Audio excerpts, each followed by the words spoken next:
All right, take three. Ah! Finally did it.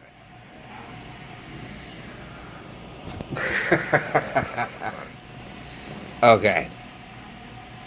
I knew that snap was in there. I just knew it. I just had to coax it out. No. No. Oh, my hands are too calloused. Yeah, my hands are. Fingers are too dirty or calloused or something.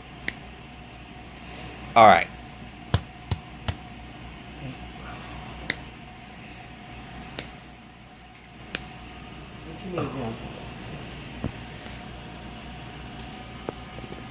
All right. Okay. Busy day, busy day, busy, busy, busy. Oh, what the hell with it? Now,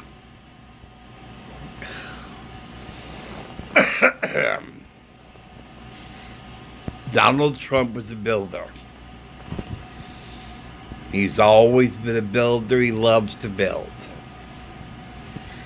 My dad, he was kind of a builder also. He would build the most elaborate sound system you could imagine. He built his own sound mixer from scratch. Now, how's that like a prodigy there, huh? My dad, may he rest, loved sound. He was a genius.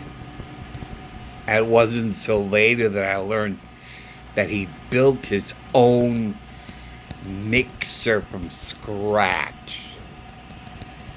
I mean, that is what made him the greatest sound man by far. Because he knew his stuff. Because if my dad could put together a mixer from scratch, he would know the ins and outs of a mixer. He would be able to go to a competing radio studio and be able to tell if their mixer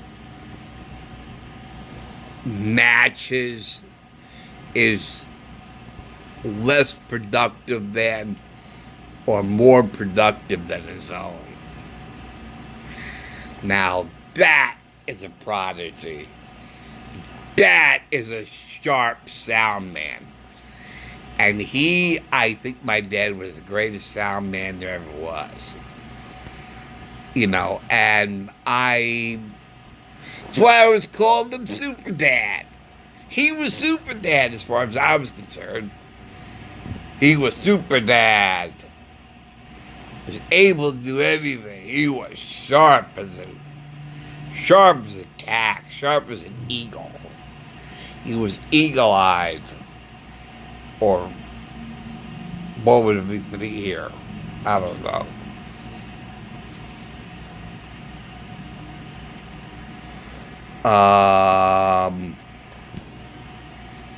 Owl-eared, is that what it would be? He would be so sharp. But he would, I mean, I still will never forget that day. We were I'll forget the day, of course, but we were driving along the West Side Highway in my car, and we were tuned into WCBS FM, and they were playing Lipstick on My Collar by Connie Francis, which is my favorite song by her, by the way. Lipstick on... Oh, now comes.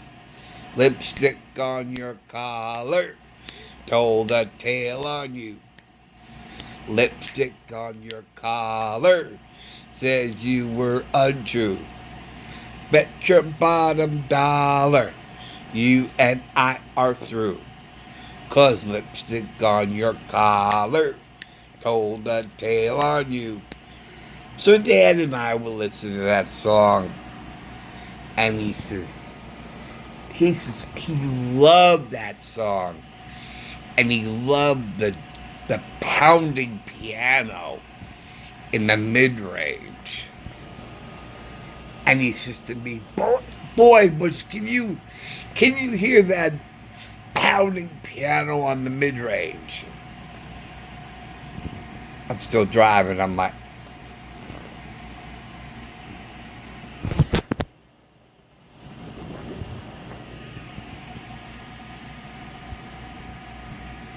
uh, no, Dad.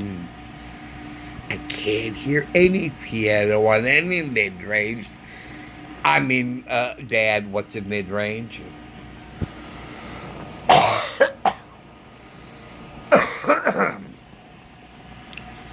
So he says to me, son, you'll hear it. You'll hear the piano and you'll hear where the mid range is.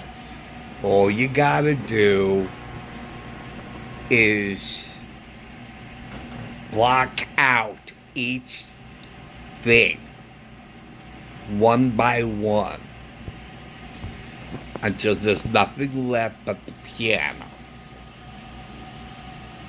Knock out the vocals.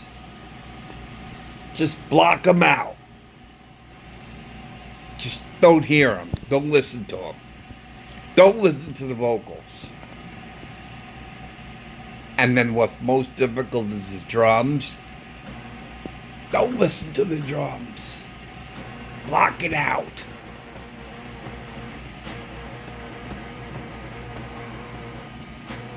And another instrument, one by one, until there's nothing left but the piano in the mid-range. And then when you do, you will hear that of the piano. And when you do, that is where your mid-range is. I said, okay. And I went ahead.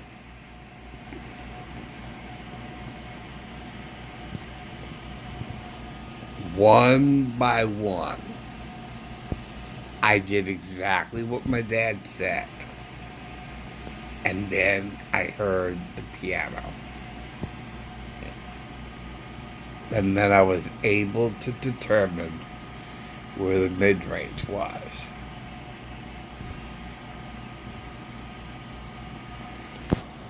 I was like, wow. Damn, my dad was smart. And I really looked up to him. That's because he's super dad. He's super dad. He knows everything. And he gave me a lot of advice.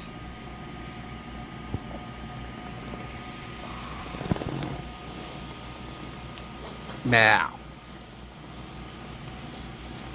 my rabbi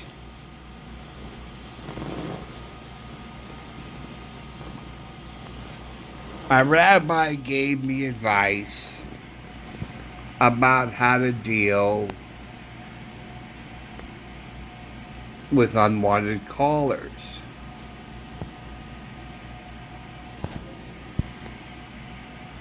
Which I wish he was around when I would go past the Encyclopedia Britannica stand on the center floor of Grand Central Station when I was a teenager.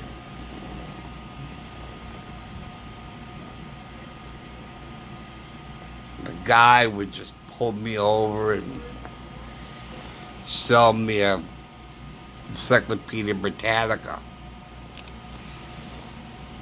All I had to do was buy volume 1 for 99 cents and first half of the dictionary for $1.99. And at that age, you think, oh, that's cool. 99 cents for $1 for the first volume. Hey, I could swing that. Dollar for the first volume and $1.99 for half the dictionary. That's cool. And $1.99 for the second act, right? Right? Right. Boy, did I learn a long lesson from that.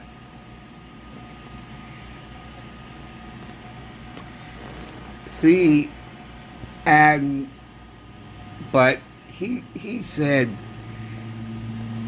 I'll never forget, he said, do you want what they're selling? I said no. So just tell them no. That's your phone, not their phone. It's your phone. Just tell them no. No? Yeah, just tell them no. So the next time they called, I said, I'm sorry, I'm not interested. I'm sorry. Goodbye. Somebody saw me next Shabbos. He said, well, so how'd it go? Well, I told him what happened. Why did you apologize? Well, why did you apologize? You didn't want what they were selling. Why should you apologize for not wanting what they're selling? Do you want what they're selling or not? Well, no. Then why do you apologize? Shouldn't apologize. Don't apologize. What do you got to apologize for? Well, that's true. Next time it happened, I said, I'm sorry, I'm not interested. Goodbye. And hung up the phone. Next Shabbos, he asked me how it went, and I told him. And then, well, I'm proud of you that you didn't apologize. Thank you. But why did you say goodbye? Well, now you don't want him to be a friend, do you? That's what you say to friends. You, as a friendly gesture, you say goodbye and then hang up. Well, you don't want him calling back anymore, do you? No. Why do you care if you're nice to him? They're calling in the middle of dinner. Well, yeah. So be as rude to them as they are to you. They're rude to you by interrupting your dinner, by calling you. So you be rude to them and say, no, you're not interested, and hang up without saying goodbye. I did exactly what the rabbi told me. Never got another unwanted call after that. When you're learning from other people, there's your inspirations. You get an inspiration by other people. My uncle, my great uncle, he had two great sayings.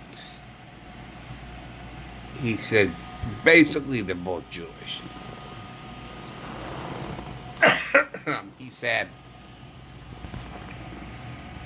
the day that you have learned everything there is to learn is the day you die.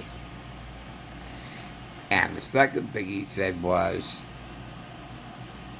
if you go through a day where you don't learn at least one thing, no matter how small or big it is, then that day is wasted.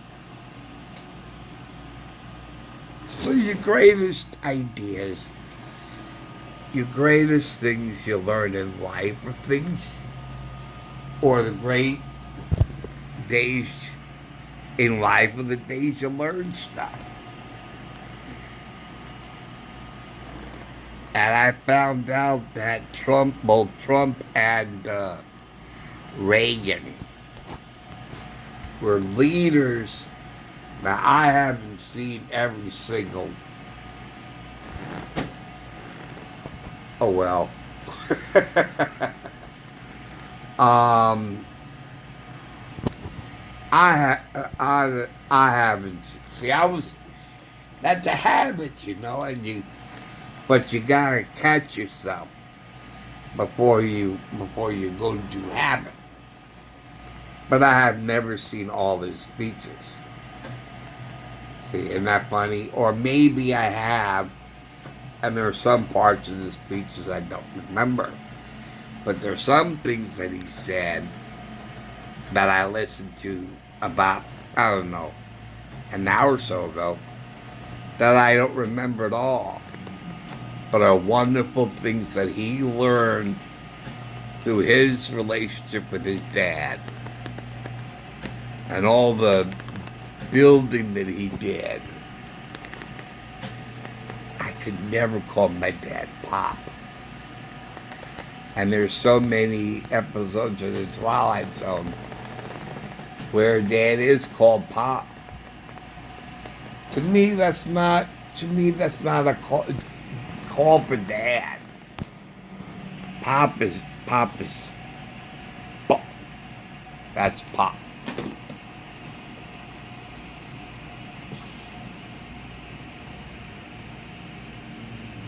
Pop is what they around here call soda. I drink Pop.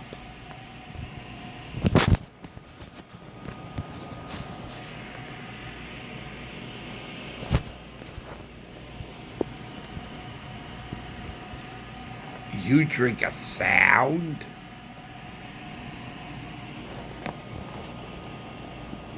You drink what a balloon does when you stick a pin in it? Because to me, that's a pop.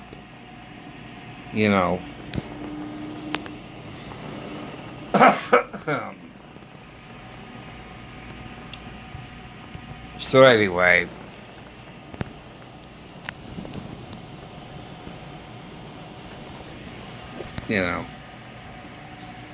you learn from your dad. You learn from your great uncle. You learn from your rabbi. You learn from your teacher. Learn, learn, learn. Learning is everything.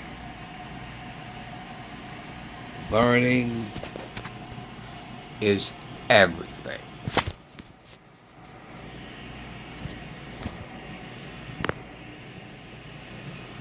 And if this stupid hand doesn't learn to sit still,